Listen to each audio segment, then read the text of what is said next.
বছরে দুবার সহায়ক মূল্য কৃষকদের কাছ থেকে ধান ক্রয় করেছে রাজ্য সরকার। এবার খারিফ সিজনের ধান ক্রয় শুরু হবে আগামী 15 জুন থেকে।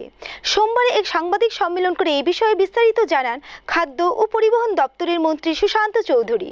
প্রতি বছর খরিফ ও রবি এই দুই মরশুমে রাজ্যে নিয়মিতভাবে কৃষকদের কাছ থেকে সহায়ক মূল্যে ধান ক্রয়ের কার্যক্রম জারি রেখেছে রাজ্য সরকার। এই মরশুমে আগামী 15 জুন 2024 থেকে খারিফ চাষে ধান ক্রয়ের কার্যক্রম শুরু হবে এবং রাজ্য স্তরে এর আনুষ্ঠানিক সূচনা করা হবে দক্ষিণ ত্রিপুরা জেলার শান্তির বাজার মহকুমায়। এই কার্যক্রম 31 জুলাই পর্যন্ত জারি থাকবে। সোমবার এক সাংবাদিক সম্মেলন করে কথা বলেন খাদ্য ও জনসংবরণ দপ্তরের মন্ত্রী সুশান্ত চৌধুরী। আরও উল্লেখ করে বলেন, রাজ্যের বিভিন্ন জায়গায় এর জন্য পর্যায়ক্রমে মোট 31টি অস্থায়ী ধান ক্রয় কেন্দ্র খোলা হবে।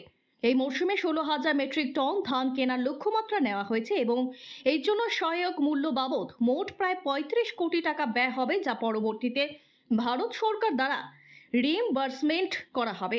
এছাড়াও এদিন আরো বিভিন্ন বিষয় তুলে বিস্তারিত আলোচনা করেন মন্ত্রী সুশান্ত দেব। সাংবাদিক সম্মেলনে মন্ত্রী ছাড়াও খাদ্য দপ্তরের সচিব রেভেল হেমেন্দ্র কুমার এবং দপ্তরের অধিকর্তা নির্মল অধিকারী, অতিরিক্ত অধিকর্তা অনিমেষ দেববর্মা সহ অন্যান্যরা উপস্থিত ছিলেন। আমাদের কেন্দ্রীয় সরকার থেকে রাজ্য সরকারকে বলা হয়েছে যে ইমিগ্রেশনে যে সিকিউরিটি পার্সোনাল থাকবে তারা বর্তমানে সিআইএসএফ প্রদান করবে না। আপনারা জানেন যে আমাদের আগরতলা এয়ারপোর্ট সিআইএসএফ এর কভারেজের আন্ডারে, তাই রাজ্য পুলিশকে সেটা প্রদান করতে অলরেডি হোম ডিপার্টমেন্ট থেকে 30 জনের নাম দিয়ে, প্লাস নিশ্চিন্দপুর যে রেলওয়ে স্টেশন তাতেও আমাদের সিকিউরিটি ইমিগ্রেশন থাকবে। 30 জনের উপর একটা আমাদের পুলিশ পার্সোনালের নাম দিয়ে কেন্দ্রীয় সরকারের কাছে পাঠানো হয়েছে। কিন্তু যেহেতু নির্বাচনী ডামাডোল ছিল, এমসিসি ছিল, নতুন সরকার, হোম মিনিস্টারও হবে, তো তারা সেটা অ্যাপ্রুভাল দেবে।